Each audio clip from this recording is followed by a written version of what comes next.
We've had 4 very close games. I don't think I've ever been in a situation where we've had 4 games that came down to the last drive and last play. And at the first of the year, probably if you'd asked me, I'd have thought we'd have been 0-4. But maybe 1-3, at best 2-2. I would have thought we might have won the last 2, not the first 2. When we're looking at our history and our lack of depth and the things that we're fighting. And when you go back through the stats, I looked at all of them yesterday and studied them. They're really close too. And I guess when you have games that are that close, the stats would be that close. And if we make mistakes like we did Saturday, we're not going to win against anybody. We just can't afford those mistakes right now. We have to play really, really well.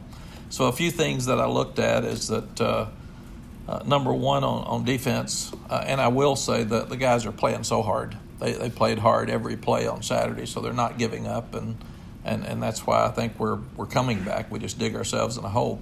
But defensively, we haven't forced a fumble that we've gotten, not one in 4 games. And I've never seen that before. So that's something we've got to do. It's something we emphasize all the time. We got to strip a ball loose and get it on the ground. There were 2 or 3 on the ground versus Miami, and they got them. We didn't get them. So we got to strip some balls loose, and we got to get them.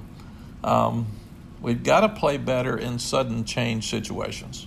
When they intercepted the ball and Sam made a great tackle to save us, it's 3 plays. We don't tackle well at all, and they score easily. Same thing happened after Javonte fumbled at Wake Forest. We go out for the sudden change. That's when your defense has to step up, and they've got to make plays because those are momentum changers. And they got 14 points off their turnovers. We got 1 interception and got no points. So that's really the difference in the ball game. And the other thing is our defense has to learn to make key stops. At the end of the Wake Forest game, we're 3 points down or something, and we're ready to win the game. And Wake Forest takes it the length of the field when we've stopped them the entire second half. And they kick a field goal, but they also leave us a minute 6, but they take our timeouts away. And then that happened again Saturday. We've got a 3rd and 4 with Appalachian with a timeout in our pocket, 2 minutes left in the game, and they run a quarterback sweep, and our corner gets sucked up inside, and they make the first down. We still have a chance to win the game with 30 seconds left. But if the defense in either of those situations had stepped up and made a stop, we got 2 minutes left in both cases, even have our timeouts at Wake Forest, and those are winnable games for sure. Offensively, we got to protect the ball. If we turn it over 3 times, we're probably not going to win. We had not been doing that. So, and again, those turned into points. We've also got to stay ahead of the chains. Too many times we're 2nd and long and 3rd and long, and therefore we're not converting enough 3rd downs. So those are things that we've got to continue to do better. And Saturday, it was unlike us. We dropped 3 passes that were catchable, and we just can't make mistakes. The pressure on us is we need to play our best every week to have a chance to win. Special teams have just been okay. We have the great kickoff return to start the game, score in 1 play. Might not have helped us that we scored so fast. Might have been a little relaxed, and it always we call those things imposters because when they slip in, it looks like, oh, this is going to be easy, and it's never easy. Early plays don't lead to the end of the game for sure, even though we ask them to get out front early. But our punt coverage has been good. Our punt returns have been inadequate. We've got a great returner in Daz, and we're not doing well enough to give him a chance to get field position, and that's something that we can do better. Ben Kiernan is punting much better, so I like that. Ruggles can make a 56-yard field goal. He makes them in practice, but again, we don't protect on the right side and get it blocked. So those are mistakes that we can't make. The 7 plays that are difference makers in a game we're not making. The other thing, and I'm not really sure why, but we've been atrocious in second quarters. We've scored 13 points, and we've given up 41. And that makes no sense to me. I thought it was even more first quarter, but it's not. It's second quarter. We've come out and been pretty even after we make adjustments at halftime, and in the fourth quarter we've scored 45 points to 9. But we seem to always be in a hole, and we're digging ourselves out. So those are all things that we've got to do better. There's still too many injuries. We continue to look at why. I think it's because we don't have enough depth and guys are playing too long, and these 4 teams have been very physical. All 4 games, they've all spent a lot of energy. They've all come down to the end, like we said. So we'll keep looking at that. It hurts us short term, and I hate it for the players that can't play. Long term, it helps you because you're forcing young guys to go out there and play. They're probably not ready, but it doesn't matter. So that's why recruiting is so important to us. Freshmen come in next year, they're going to have to play. That's just what it is in our program right now. So if you want to play, guys, come on. We got plenty of room. In fact, if you're available Saturday, we can use you on Saturday. As far as Clemson, how exciting for our university and our program to have the defending national champ and the number 1 team in the country coming to Keenan on Saturday for ABC national TV game. They have the best program in the country. They have the best coach, head coach, and coaches in the country. They have the most depth in the country. I started looking at our scouting report yesterday, and all the people who break them down, first-round draft choice, this one first-round draft choice, this one first-round draft choice. So they're for real, and they're so good. I don't think the quarterback's ever lost a game in his life, and that's not good because that's pretty good. I didn't go back and check middle school, but I bet he won then too, or elementary school, whenever it was. He's such a great player. And you can also see Kelly Bryant's a really good player, but you can see why Dabo made the decision he made last year. This guy's the best in the business. I mean, he's tall, he can run, he can throw, he's a great leader, so he's got it all. But the other thing that people need to understand, sometimes when you're that good and your players are that good, they don't talk about the coaching. These guys coach them up. They play hard each week. They've got a lot of depth, so they rotate people. I thought the heat affected Appalachian Saturday. It didn't affect us, so we were in great shape. But it won't affect Clemson because they just roll them in. One comes out, next one comes in. He looks like his brother. He's the same looking guy. But they've recruited that well. Our program is run very much like Clemson's. Dabo and I have been dear friends for many years, and I've watched his program closely. I've pulled for him, and Woodrow McCorvey, who's an assistant athletic director in charge of football, is one of my dearest friends, and he does a tremendous job. So these guys do it right. Like I said, they're recruiting better than anybody else in the country now, so it's not going away soon. From our standpoint, we want to be the Clemson of the Coastal. I mean, they are the best team in the country. They're the best team in the ACC. They're dominating the ACC, and all of us are trying to catch them. So one of the good things this weekend for our players is when you play the best in the country, it's a great challenge for you. And with challenge, there's opportunity to see how we stand up to them. And the other thing is, if you're going to win this league, you got to beat them. So it sends a message to our players and our coaches about what the best team in this league looks like and what you have to do to compete to win an ACC championship. I've loved the atmosphere in Keenan for our 2 home games. It's been better than I remembered at any time. The fans were great Saturday, even when we got behind and we're not playing well. They were great at Wake Forest on the road. I remember that crowd like the old days at Wake Forest. So fans, I appreciate you. You're doing great. Just hang in there with us. You keep giving us 100%. The guys will keep giving you 100%, and we're going to keep giving you 100% as coaches. And one of these days, hopefully pretty soon, we'll start having a lot of fun. But we're with a new staff and a young team. We should be getting better each week. This thing should be working this way and not this way, because we're on the front end. We're not on the back end, and I think that's very important for us to note. Questions? How big is the challenge getting these guys after the last 2 games to believe enough in themselves going into the Washington champ coming in? I think it's hard just because of the situation we're in and 2 losses, and our guys are really smart. That's not a good thing this week. They can see how good these guys really are, but they're going to want to. We always face the best out of every other team. Clemson faces the best too, because kids get excited about playing someone that good, and they want to see how they live up to it. Plus, your guys that are trying to get to the NFL, this is a game that the pro scouts watch. They want to see you against the best, so our guys will be challenged this week to step up. Aside from having really good players and depth and all that, what has Dabo done to build that program, I guess,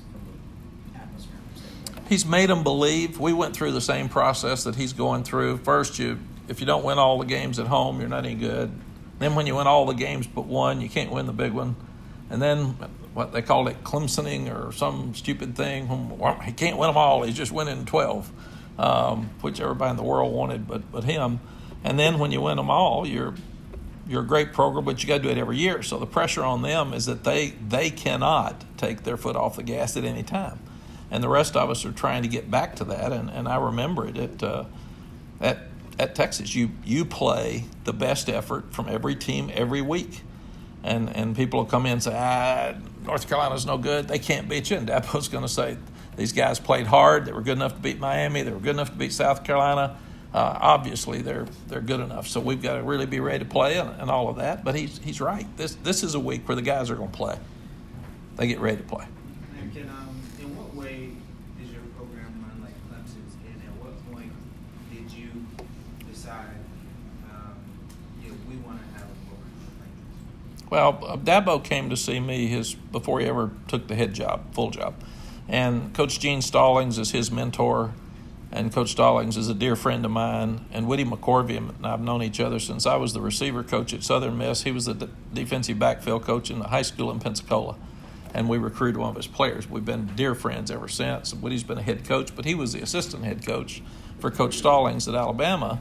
And Woody brought his Woody and Dabo brought the whole staff out to visit with us for 3 or 4 days when we were at Texas, and things were going really well.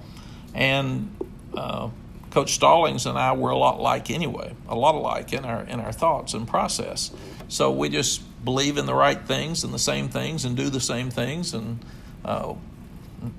not that anybody else doesn't do a lot of those same things, but it's just Dabo and I have kind of grown up together.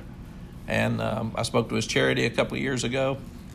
He was the first to text me when my name popped up in this job. And he said, "Are you really going to do this?" And I said, "I'm going to ask the NCAA. I'll do it if I can petition the NCAA to get you off our schedule. I do not want to play you." And he laughed, and now here we are. So obviously the NCAA didn't cooperate. What else? Is there one or two things that you can point to that separates Clemson where they are now and like where you were at Texas 15 years ago in the great programs? Is there one or two things that stands out about the rest? Yeah, players. And therefore depth, and therefore morale. When you're beating everybody gets to play. I think they've played 111 people or something. So everybody gets to play. All the moms are happy. All the dads are happy.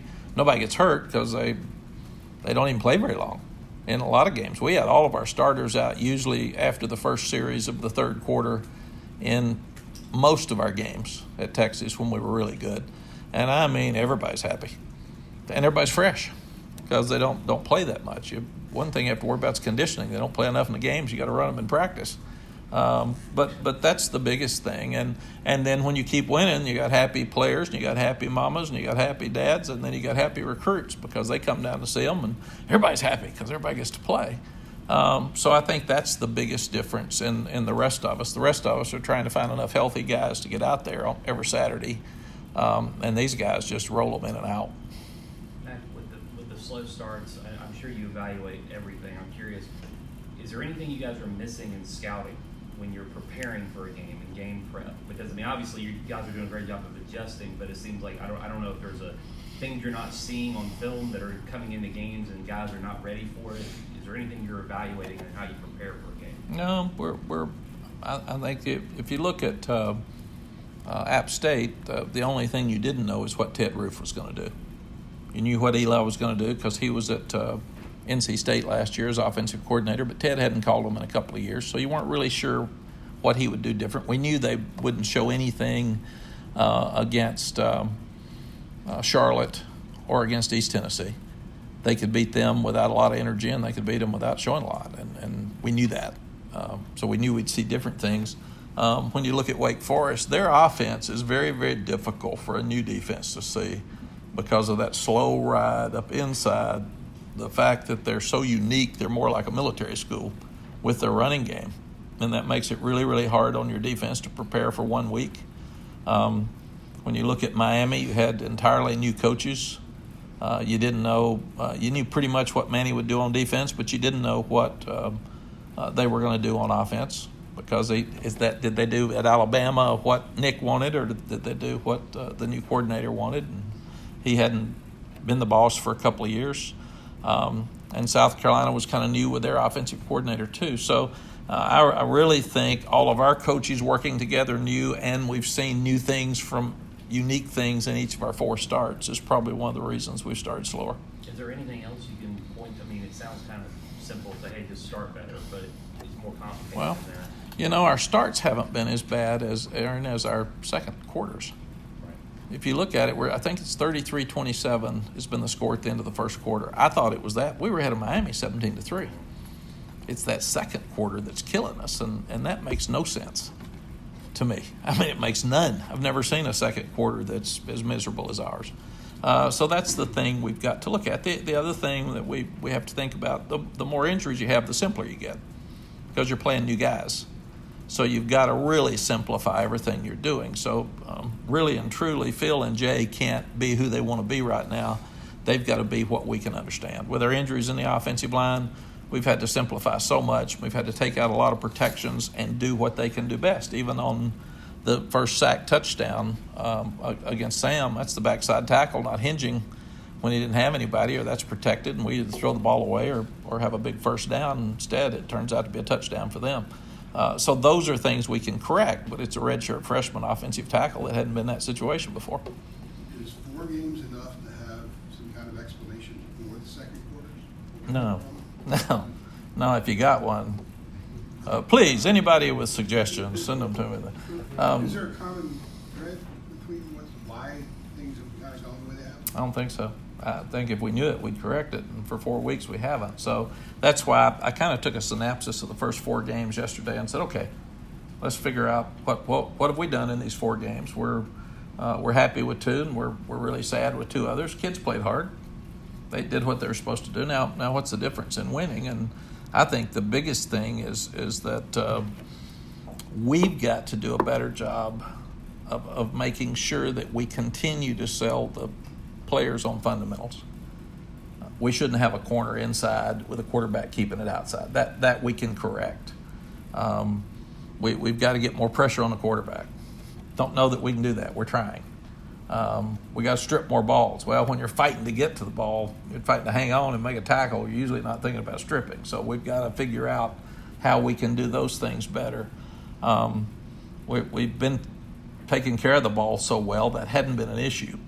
And then it came up 3 times on Saturday. So I think what you've got to do is, again, the Clemsons in the world and the Texas when I was there and Tom's getting it back, you could make all those mistakes and still win the game. Nobody noticed them. We just can't make mistakes right now. We have to be perfect in what we're doing, and that's our job. And that's what I told the coaches. If the players aren't getting where they need to be, to me, that's coaching. That's on us. And then we've got to teach the players about those momentum changes and why couldn't we stop Wake Forest and App the last drive. That's our job. We've got to get out and stop them. So what can we do differently in those situations to have somebody step up? And our themes be the one. Well, be the one. Be the one to make that stop. Be the one to step up. Be the one to excite them in the second quarter. But we got so much stuff on us right now, it's hard to pull out the second quarter and say, okay, where does this fit in priorities? Because we got a big list of stuff we got to get fixed. The offensive line is obviously young. You mentioned how would you evaluate the play against App and then looking ahead to Clemson without Charlie Hack concerns there? I thought they did a good job. You know, at times we ran the ball really well. We didn't run it consistently well, but they're all freshmen, sophomores, or redshirt freshmen and sophomores. There's not a junior on the team, in fact, on the offensive line, which is kind of strange. And there were only 2 seniors, and that was Charlie Heck and Polino. Both of them have been out. So what we did is really challenge the offensive line to just be better at what you do. And then the other thing is Stacy Searles and Phil are trying really hard to limit the number of protections or any protections. It really puts a guy one-on-one in many cases, and it hurts Sam and it hurts Phil in our play selection because it really limits some of the things we'd like to do in our passing game for sure. But I thought, we had 2 sacks. I think we gave up Saturday, maybe 3. Still too many, but it was better. We're starting to do a better job, and I think the biggest thing, Ross, is that we are who we are, and every snap that these young guys get, they're going to get better. So hopefully at the end of the year, this offensive line's a whole lot better than it was yesterday or Saturday. After Saturday's loss, how do you get your guys mentally prepared for number 1 coming to town? When they see film, they'll be mentally prepared because they'll be excited to play the best team out there. That practice yesterday was great.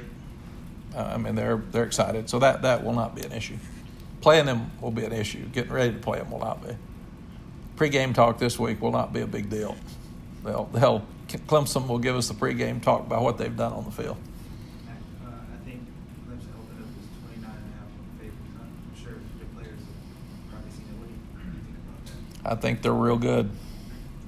I think I don't remember ever being that big an underdog, but it is what it is. So. Which do you use being an underdog to kind of get these guys ready, or is it just kind of like we're both in the ACC, both bouncing teams? Do you use that, or do you focus more on being like underdog story? Their win streak has to come to an end at some point. What I do is focus more on us. To me, if you focus on Clemson, then you focus on App, and then you focus on Wake, and every week you're trying to get a chip on the shoulder deal. This is not a chip on the shoulder school. I mean, we need to be a great program. We don't need to be a chip on the shoulder. That's hard to sell here. I didn't come here because we haven't ever been any good. This place should be great. So what I'm preaching our guys is let's worry about us. If you constantly talk about who you're playing, then you're not getting better. We need to play better as a team regardless of who we're playing. And I don't want a team that plays up and down. One thing I'm really proud of is these guys have given us everything they've got for 4 straight weeks. I'm really proud of that. That's hard to do. Most teams can't do that, especially when you haven't had a lot of success and especially when you're not very deep. And I don't want to coach a team that doesn't try every week. And I've told them that. I said, so if you'll give me all you got, we'll learn to win. That'll happen. But so far they've done that. And I think we'll see that this week. How much will it help to be home at Keenan? I think it helps. Clemson's been pretty good home and away.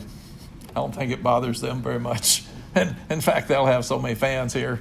That's what happens when you're that good. Everybody gets on board and everybody's on that train. That train's rolling. What do you think would be the first step in closing that gap that Clemson has over the entire conference of the ACC? You know, now that you're here and you want to obviously achieve that, what would be the first step in closing that gap between the rest of the conference and Clemson? Recruiting, period. They've got better players than everybody else. And I don't want to take away the fact that they coach them so well either. I mean, that's the thing. When you look at Clemson, sometimes you just see great players. You see great players that are motivated and being coached. And they know what they're doing. They've got a very good plan on offense. It's, you know what it is. They know what it is. They're going to run it up inside till you put enough in there to stop them. Then they're going to throw to 6'4" and 6'5" receivers that are first-round draft choices outside. And then if you stop trying to tackle one of the best backs in the country, then the 6'6" quarterback that can fly just happens to keep it and run out the back for about 30 yards. So, and then on defense, Brent coached against us at Oklahoma and Texas game. So I've known him for a long time. He does a tremendous job. And Clemson's been smart. They've built the best facilities in the country because it was important to them. They're paying both offensive co-coordinators $1 million plus. They're paying Brent, I think, at $2 million or something. So they've made it really, really important to be good and to stay good. And you have to compliment them for that. Mack, you were here in the 90s when Florida State was dominating the ACC, but obviously the ACC then, other than Florida State, is different than the rest of the conference now. But is there a parallel to what Clemson's doing, what Florida State did, even with maybe a better overall lead beyond them? Yes, that day we played Florida State out here in '97, I thought they could have beaten probably a handful of pro teams. I mean, they were that good on defense. I remember Keldorf got hit 12 times, knocked down 7 at least, maybe sacked 7. So it was a 20-3 game, and we were as good as they were on defense, but we could not block them. And Clemson's in that role right now, and all of us in this league have to do everything we can do to get better and try to catch them. But they're better than anybody else in the country. It's not just the ACC. If you look at them, they dominated A&M. So they're dominating everybody. That's just who they are right now. After the South Carolina game, you said something about Sam needs to get down more. Has he made enough progress in that area, or is he still taking too many hits when he gets into the second level? No, I thought Saturday he did a great job on the zone read. We ran for about 20 yards. He got down, and he's been much smarter there. He's also getting out of the pocket better, and we've worked really hard on the scramble drill, and he hit a couple of balls as he was running. So I thought, other than getting caught up inside with a couple of sacks, that he's really doing a good job. And Sam's so good, he doesn't gripe about anything. He doesn't gripe about the offensive line. He doesn't gripe about somebody not blocking anybody. He'll get so when he gains confidence that he'll address it more. But right now he just plays. He has absolutely no excuses. And as I said before, he plays pretty much like this all the time. Wants to win, competes, but he's not going to show bad body language, and he's not going to be yelling at kids that in a bad way on the field. He'll encourage them, but he's a special young guy. Mack, you mentioned the lack of turnovers forced by the defense, especially with fumbles. Are the players in the right spots and not making plays? Are they not in position to make good plays? Greg, it's all over the place. It's interesting that we broke more tackles Saturday. I think we broke 15 tackles and we missed. We broke 17 tackles and we missed 15. So they missed as many as we did. Still, when you're missing tackles like we did on the play after the interception on the screen, the 4 or 5 plays there in a row, we didn't tackle anybody. You sure can't get any strips. And they were in the right place. They just didn't tackle on the 31-yard run by their tailback. We're in the hole. And then we get too wide. We got a safety inside out. All he has to do is knock the guy to the side, and that's when you get balls knocked loose. And he's a great back, and he faked us out, came back inside, and runs for 31 yards down to the 1. So I think it's kind of all over the place. We've had to take every play as an individual play and not say, as a team, we're doing this. The other thing you can't say is, as a team, we're missing tackles, because some guys aren't missing tackles. So what we're saying is, collectively, here are things we need to improve. Some of you are doing these things, but not as a team. I said once, we got beat in a big game at Texas where we didn't play well at all, and I made the statement in the dressing room that you guys quit. You just quit. Makes me sick. Makes me want to throw up. I slammed the door and walked out. I got home that night, and Coach Royal, the legendary coach from Texas, called and said, "Not very happy, are you?" And I said, "No, sir. They quit." He said, "No, you got to be really careful. Maybe a few guys quit. Address them. Your team never quits. So don't tell your team that they quit, because you're addressing everybody in that dressing room, and you're going to be really embarrassed tonight when you get home and watch that video, and some of those guys busted their tail, and they played as hard as they could. So don't ever say that again." And I think that's true. What you do is you address the guys that aren't getting it done, and then you look at if it's effort. You challenge them, but you usually put somebody in their place. You can't have a guy that's not trying. If he doesn't know what to do, I've always said that's back on the coach. And when our coaches say, "Well, if he'd only," I said he didn't. So either change the defense, change the play, or change the guy. But let's don't play the what if game. If he didn't, he didn't, and there's a reason. Is it us? Is it teaching time and practice? Is it technique, or is it him? You have to make this thing very, very simple, and try to work through it. Anything else before we get Coach Long go up here? I think it's been It won't be one last, but go ahead. You just lied. I think it's been 9 years since Clemson's been here. With the expanded conferences, do you think maybe a 9-game conference schedule so teams actually face each other more often in the same conference makes sense, or are you kind of comfortable with 8 and they just come here once a decade? You know, Andrew, it is what it is. In the Big 12, they play everybody. And then they have to repeat a game for the conference championship. So is that good? That if last year Texas beats Oklahoma, but Oklahoma beats Texas in the conference championship game, so who comes out on top? Oklahoma ends up being conference champ. So the middle game doesn't mean as much as the championship game when you're probably going to have the same teams play for it every year. So that's what's confusing. I do miss Colorado, Nebraska, Oklahoma, Nebraska, Texas A&M. I do miss those games. I thought it was really strange playing Wake out of state or out of conference because I'd never done that before. And everybody at ESPN kept calling on my buddies and said, "What's this? Man, what's this about?" So when you explain it, it makes some sense. But I think it's modern day conference realignment, and it's changed, and it takes away a lot of those key rival games.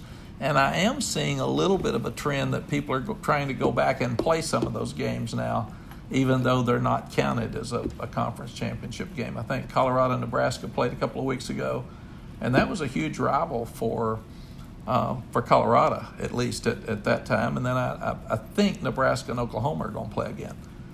So I think people are trying to bring some of those classic matchups back that we've missed because of conference change.